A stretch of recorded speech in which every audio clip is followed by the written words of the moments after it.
What's up, everybody? Welcome back to Camera Exchange. So we have an awesome surprise for you today. We got our hands on the brand new 200-600mm Sony, and we came down to the San Antonio Zoo to actually get some wildlife shots with this thing and see what we can really get out of it. So let's go ahead and get started.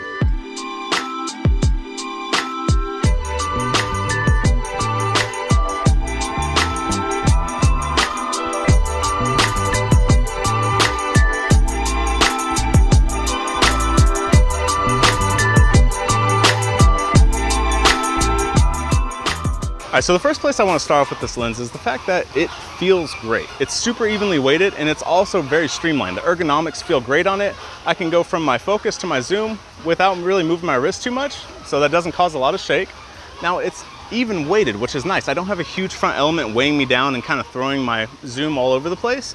It all stays inside, which is a really cool thing to an internal zoom lens. Now on an external zoom lens, like say a Nikon 200-500, when I zoom out, that front element comes way out here, or it just moves all over the place. And when you do that, you're really throwing off how well you can stabilize on an object.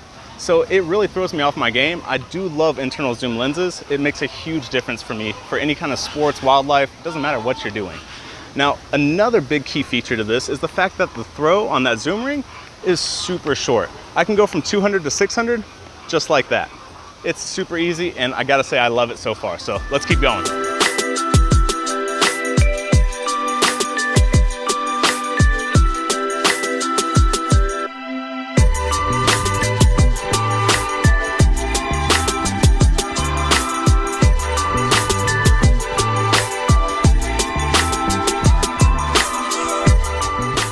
All right, so I just got done shooting inside the reptile house, which I gotta say, I was really not expecting this lens to perform very well in there. It's a dim lit, cramped place, and I have a 5.6 to 6.3 aperture lens that's pretty large and meant for sports. So I thought I'd give it a try, and it actually kind of blew me away. It performed really well. So it has a 2.4 meter minimum focus distance, which was very usable in there because it was a pretty tight corridor, and I was actually able to get the shots of the reptiles without having to worry about jumping into manual focus, and the autofocus just clicked onto everything I was doing. So it worked really well. But as far as the low light capability, it did great. It being a 5.6 to 6.3 can matter. I definitely had to push my ISO up, but it didn't degrade my photos because Sony processes ISO, and especially low ISO, extremely well.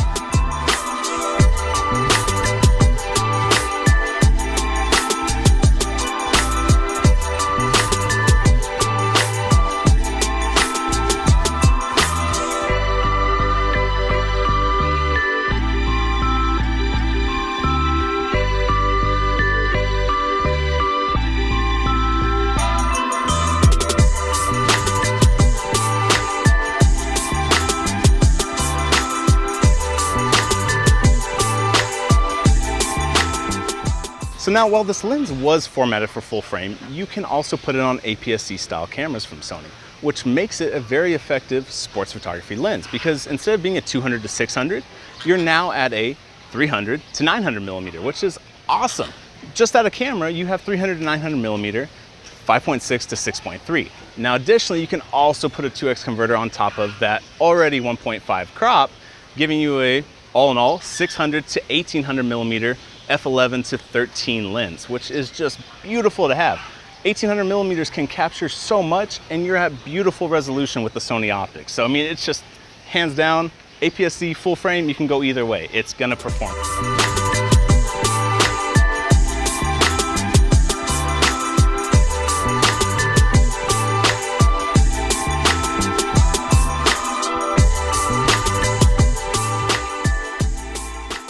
So I want to take a quick stop and talk about the autofocus system on this lens, and I gotta say it's really blown me away. It's crazy fast, it's been working really well on subject tracking, and I'm just really impressed with it so far. I use the Sony's DDSM module, which is perfectly fast and a great complement to this lens. So let's keep shooting and see what else we have right here.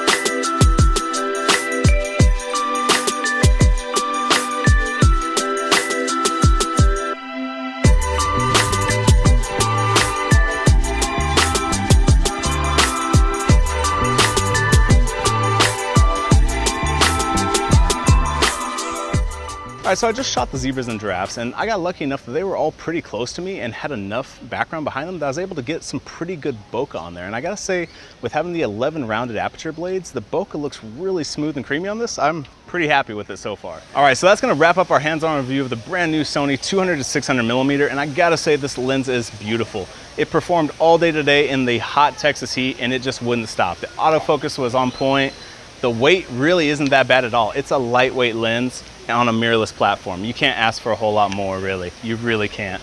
And for the price point to performance, you have a ton of features at a sub 2,000 price. So it's just good. I mean, you can't really beat that. It's performing like lenses way above that price range, and you're getting a lot more than that. It's actually currently available on the marketplace. So all in all, it's just a great lens to have. Now, it is also available for pre-order at the store. So if you do want to potentially buy it and just have this thing to own for yourself, come by the store or even give us a call and we'll get this thing on pre-order for you.